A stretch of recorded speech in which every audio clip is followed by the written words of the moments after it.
समय के लिए जीवित परमेश्वर पिता का धन्यवाद करते हुए आप सारे भाई और बहनों को आदरणीय लोगों को मेरा नमस्कार और मैं स्वागत जनाता हूं। और आज का जो टॉपिक है यीशु के अधिकार पर प्रश्न।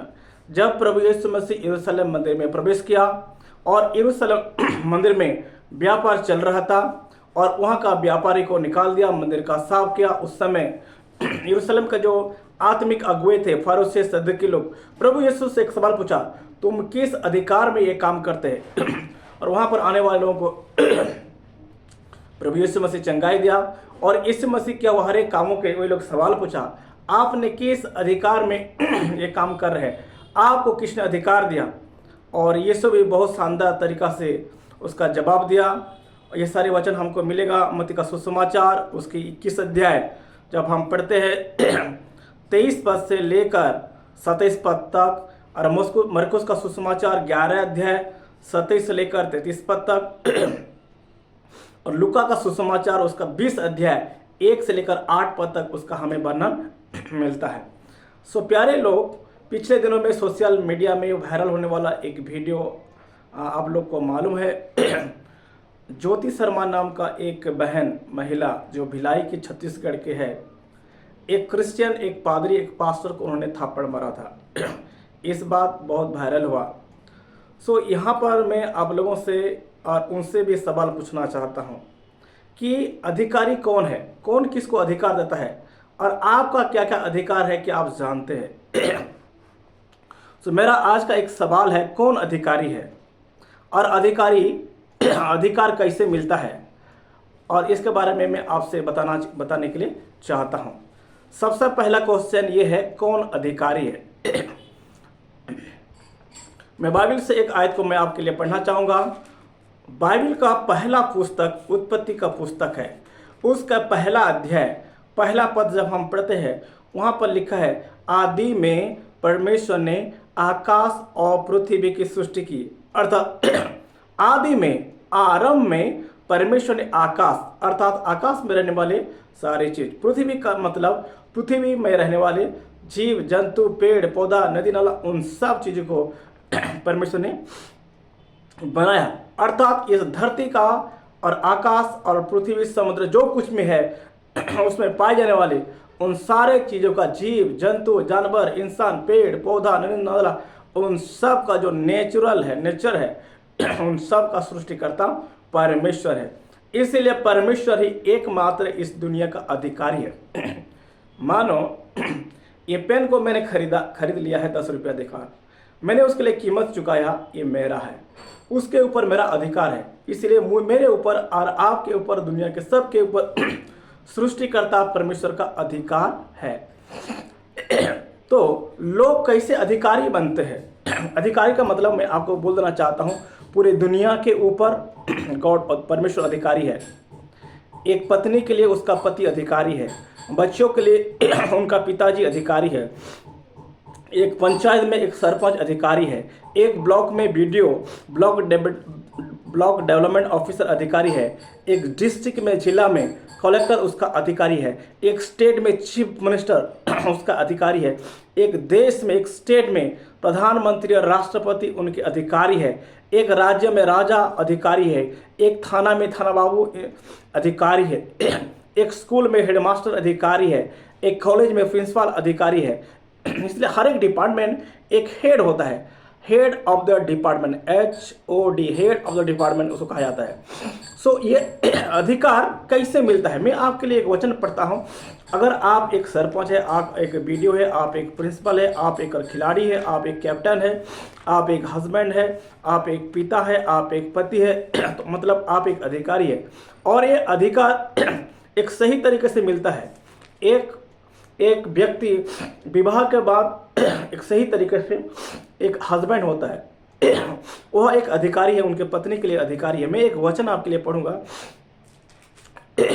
रोमियो के पत्र उसका 13 अध्याय उसका पहला पद में लिखा है, हर एक व्यक्ति शासकीय अधिकारियों के अधीन रहे, क्योंकि कोई अधिकार ऐसा नहीं जो परमेश्वर की ओर से ना हो, और जो अधिकार है वे परमेश्वर के ठहराए हुए हैं। देखो, हर एक व्यक्ति शासकीय अधिकारियों के अधीन बाइबल हमें सिखाता है कि हर व्यक्ति शासकीय अधिकारियों के अधीन में रहे। क्योंकि कोई अधिकार ऐसा नहीं जो परमेश्वर की ओर से ना हो। अगर आज एक व्यक्ति अधिकार है, चाहे एक अस्पताल में, चाहे स्कूल में, चाहे कॉलेज में, कोई भी ऑफिस में अगर एक व्यक्ति अधिकारी है, उसको अधिकार कौन दिया है? अधिकारी के रूप में परमेश्वर ठहराया है, ताकि परमेश्वर की ओर से वो व्यक्ति काम करना है। परंतु दुख की बात है, आज जितने सारे अधिकारी लोग हैं सब घूसखोरी है। मैं मानो एक अधिकारी एक ऑफिस में काम कर रहा हूँ, मेरे पास अगर कोई लोग आते हैं काम करने के लिए, बिना घूस में मैं काम नहीं करता हूँ, जबकि मुझे यहाँ पर कुर्सी में बैठने के लिए मुझे तनख्वाह मिलता है, फिर भी लोगों से काम करने के लिए, उनका काम जब मेरे पास आता है काम करने के लिए, मैं उनका घूस लेता हूँ। आज किस प्रकार का लोग अपने अधिकार का गलत इस्तेमाल कर रहा है। अर्थात अधिकारी चाहे बीडीओ हो, सरपंच हो, कलेक्टर हो, बीडीओ हो, राजा हो, मंत्री हो, प्राइम मिनिस्टर हो, राष्ट्रपति हो, चाहे चीफ मिनिस्टर हो, चाहे चीफ जज हो, चाहे कोई भी व्यक्ति हो, अगर कोई भी अधिकार है, उसको समझना चाहिए कि ये अधिकार, सबसे बड़ा अधिकारी जो परमेश्वर है मुझे अधिकार दिया है, मुझे उसको सही तरीके से काम करने का आवश्यकता है। प्यारे परमेश्वर का लोग, मैं प्यारे भाई और बहनों, मैं आपसे एक बात बोलने के लिए चाहता हूँ कि सर्वप्रथम अधिकार किसको मिला था? सर्वप्रथम अधिकार किसको मिला था? सबसे पहला मनुष्य में से कौन अधिकारी है? मैंने आपके लिए एक वचन पढ़ने के लिए चाहूंगा। उत्पत्ति उसके पहला अध्याय उसका 26 में लिखा है, फिर परमेश्वर ने कहा, हम मनुष्य को अपने स्वरूप के अनुसार अपनी समानता में बनाए और वे समुद्र की मछलियों और आकाश के पक्षियों और घरेलू पशुओं और सारी पृथ्वी पर और सब रंगने वाले जंतु पर जो पृथ्वी पर रंगते अधिकार रखे।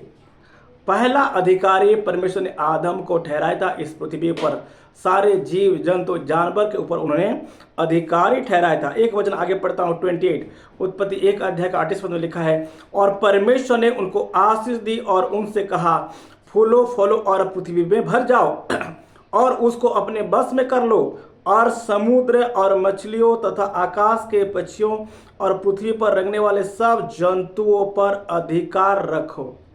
अर्थात ये धरती का मनुष्य में से सबसे पहला जो अधिकारी था आदम था। परमेश्वर ने उनको सब बातों का ऊपर अधिकार दिया था। डॉग, एलिफेंट, लायन, बियर, खरगोश, मछली, जीव जंतु सब के ऊपर वो अधिकारी था। इसलिए जब वो सबका नाम भी रखा है और जब उसको बुलाता था किसी जानवर को, ये लोग आते थे। परंतु आज कोई किसी के अधीन में रहना नहीं चाहता है, कोई किसी के बात को सुनने के लिए नहीं चाहता है। ये सब चीज़ होने का कारण क्या है? ये सब चीज़ होने के पीछे कारण है मनुष्य का अनाज्ञाकारी।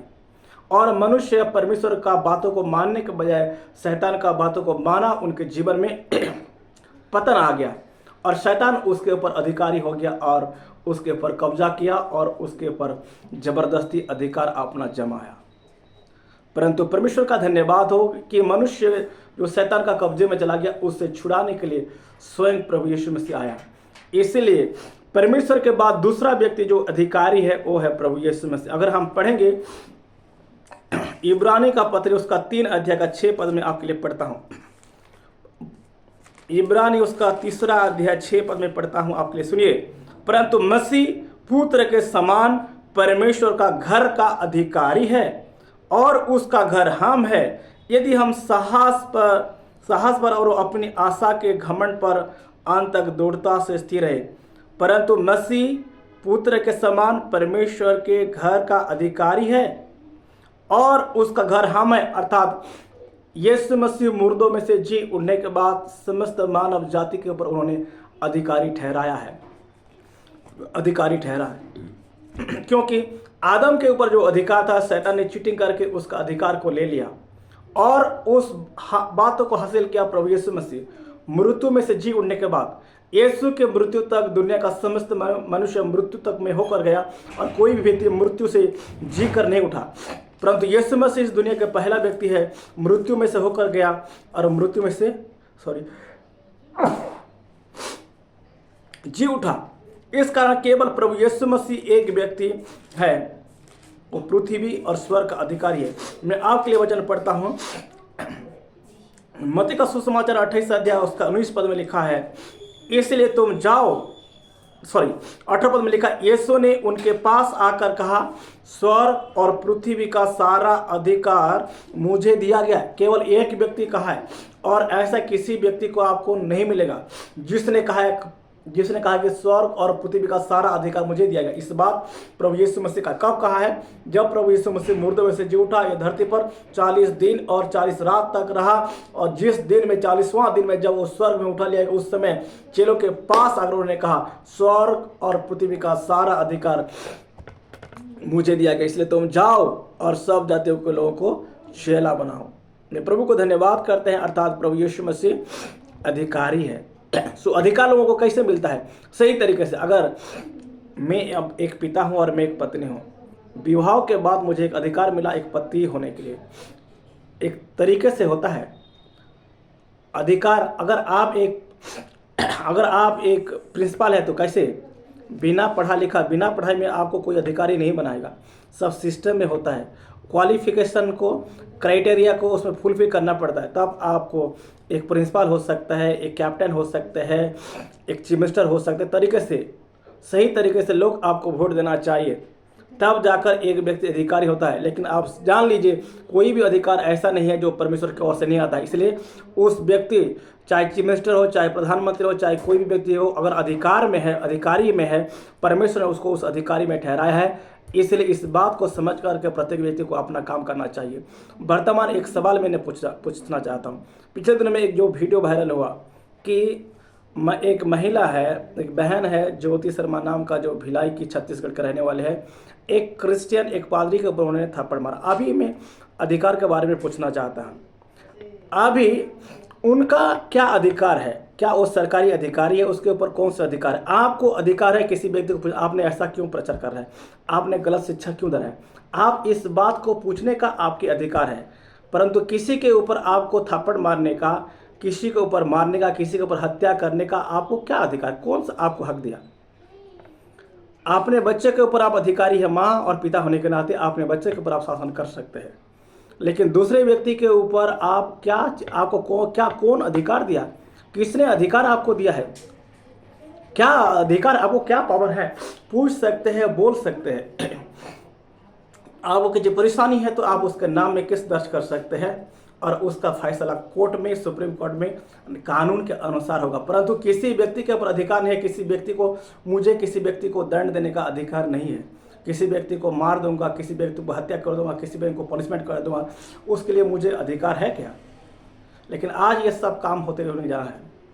प्रत्येक व्यक्ति को अपना अधिकार है। भारत देश में अगर रहते हैं, भारत का संविधान आपको अधिकार देता है, जीने का अधिकार, आप जी सकते हैं। भारत का एक नागरिक होने के नाते आपको एक व्यवसाय, सही एक व्यवसाय जो दूसरे को नुकसान ना करे, ऐसा एक व्यवसाय कर सकते हैं।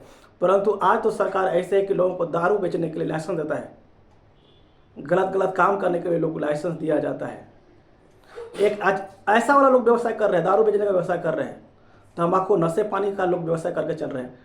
परंतु दूसरों को, समाज को नुकसान भड़काने वाला ऐसा व्यवसाय किसी को नहीं करना चाहिए, फिर भी तो लोग कर रहे हैं।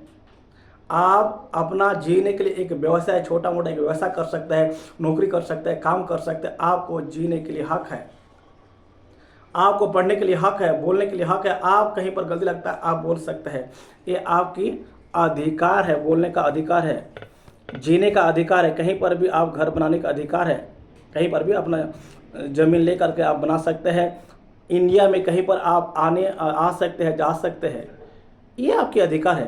परंतु अगर कोई व्यक्ति कुछ गलत करता है, आपका अधिकार नहीं है, आप उसको केवल बोल सकते हैं। लेकिन क्या आपके पास कौन सा अधिकार के अनुसार आप किसी को मार सकते हैं? इसलिए जो बहन ज्योति शर्मा है, हम उससे बोलना चाहेंगे, आपका क्या अधिकार है किसी को मारने के लिए? कौन आपको अधिकार दिया? क्या प्रमाण है? कौन सा लाइसेंस है? अगर कोई व्यक्ति प्रचार करता है, उसके पास अधिकार है। भारत का संविधान अनुच्छेद 25 के अनुसार अपना विश्वास को एक व्यक्ति मान सकता है, अपना विश्वास को प्रार्थना कर सकता है, अपना विश्वास को घोषणा कर सकता है। ये भारत का संविधान अनुच्छेद 25 के अनुसार प्रत्येक व्यक्ति का धार्मिकता, स्वतंत्रता का आज़ादी है, उसको बोल सकता है। परंतु आपको मारने का अधिकार कौन देता है?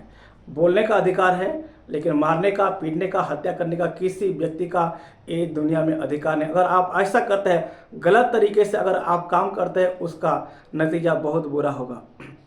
कौन देगा? शायद कोई इंसान ना दे सकता है, लेकिन ऊपर वाला आपको छोड़ेगा नहीं। कानून के खिलाफ अगर काम करते हैं, किसी सिस्टम के खिलाफ काम करते हैं, पहले तो भारत का संविधान के खिलाफ आप काम करते हैं, आपका कोई भी अधिकार नहीं बनता है। आपको कौन अधिकार देता है? क्या प्रमाण है किसी को?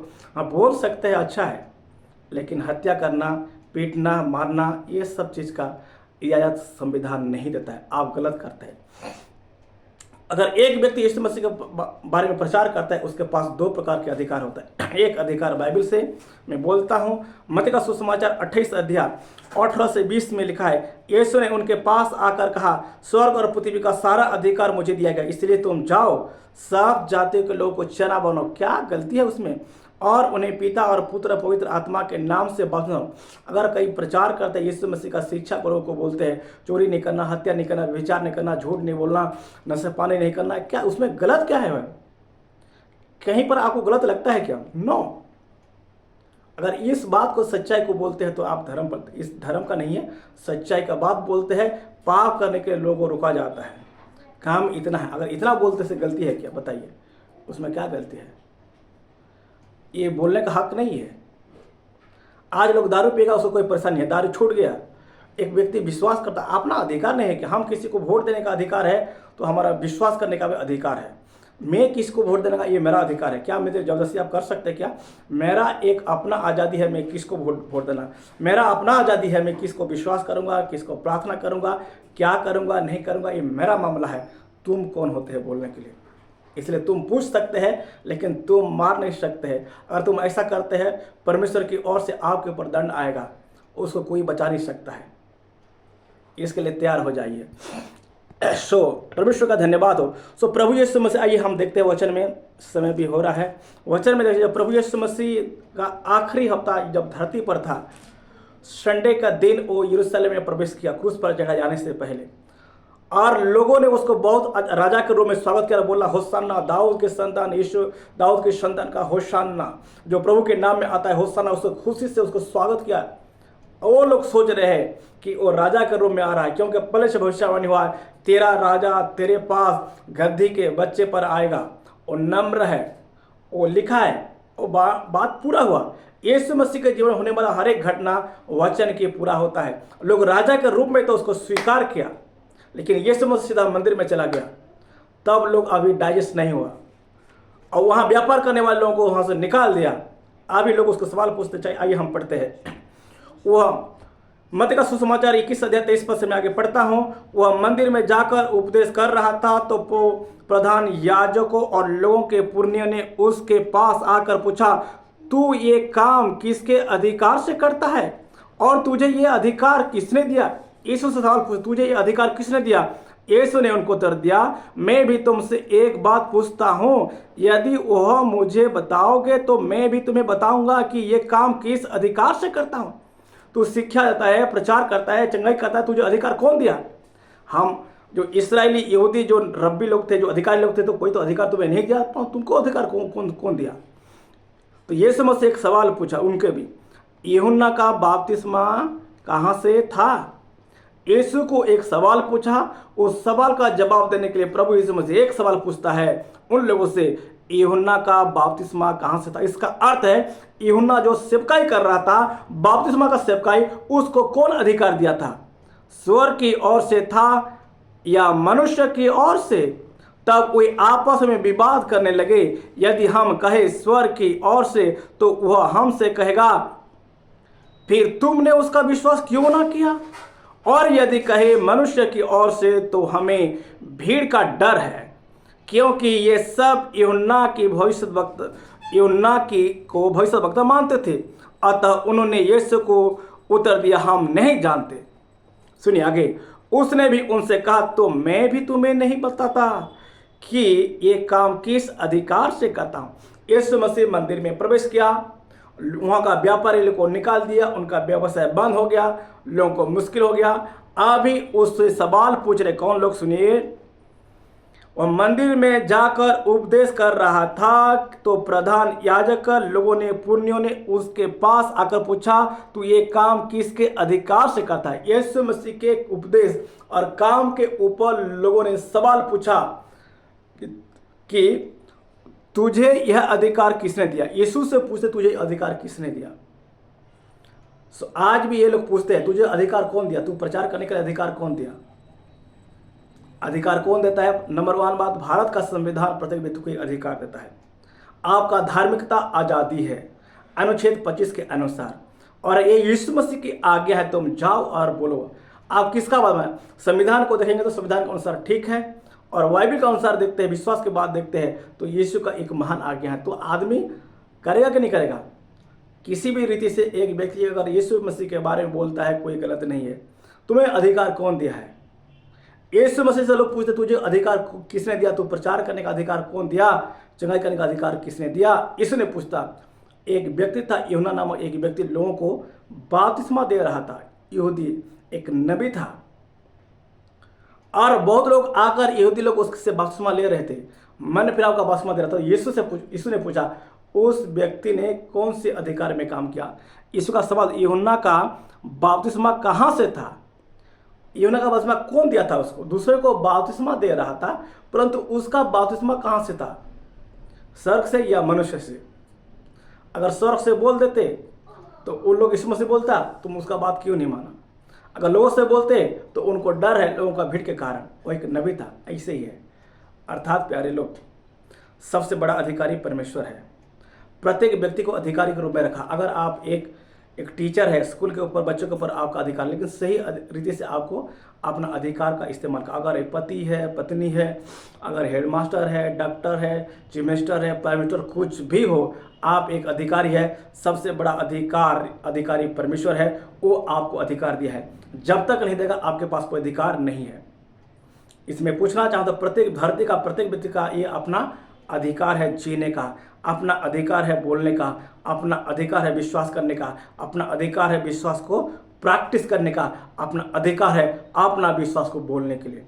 आप बोल सकते हैं, पूछ सकते हैं, लेकिन आपका कोई अधिकार नहीं है आप उसको मार सकते हो। आपका कोई अधिकार नहीं है आप उसको हत्या कर सकते हो। आपका अधिकार नहीं। अगर आप गलत तरीके से काम करते हैं, जान लीजिए, क्या आपका धर्म आपको यही सिखाता है? क्या आपका गॉड आप जिससे मानते यही सिखाता है लोगों को मारो बोल के? यही सिखाता है? यीशु मसीह ऐसा नहीं सिखाता। यीशु मसीह एक दूसरे मार दूसरा भी दिखा दो। यीशु मसीह प्रेम करने के लिए सिखाता है। यीशु मसीह क्षमा करने के लिए सिखाया है।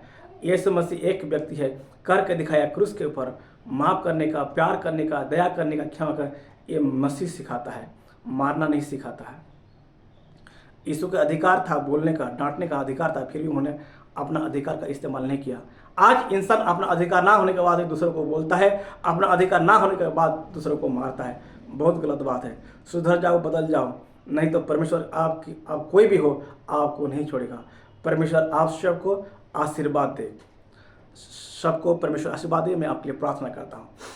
स्वर्गीय पिता, प्रभु यीशु मसीह के नाम से मैं धन्यवाद करता हूँ। आज का दिन में आपका पवित्र एवं सत्य वचन को प्रभु बोलने के लिए आपने मुझे सहायता किया, इसलिए मैं धन्यवाद करते हैं लॉर्ड। हे प्यारे पिता यीशु मसीह, आपको लोगों ने, यहूदी नेता ने, आपने सवाल किया तुझे किस अधिकार में शिक्षा देता है। आज भी लोग अगर कोई शिक्षा देता है, प्रचार करता है, लोग पूछते तुझे कि कौन अधिकार दिया है, तुझे किसने बोला है? आपने अधिकार दिया है। और आज जो लोग अधिकारी है, प्रत्येक व्यक्ति को समझदारी की बुद्धि और ज्ञान दे प्रभु, आपने अधिकार का सही इस्तेमाल करें और लोगों का भला करने के लिए, लोगों को नुकसान और मारने पीटने के लिए नहीं, परंतु आपने अधिकार के अनुसार लोगों को सेवा करने का ऐसे हृदय प्रत्येक लोगों को दे पिता। प्रार्थना सुनने के लिए धन्यवाद, प्रभु यीशु के नाम से मांगते हैं, आमीन। God bless you all. Thank you for watching the programme. May God bless you. फिर हम अगले वीडियो में फिर मिलेंगे। तब तक के लिए परमेश्वर आप सभी को आशीर्वाद करे। अगर ये संदेश आपको अच्छा लगा, जरूर आप दूसरे भाई बहनों के साथ भी शेयर कीजिए। God bless you. Thank you.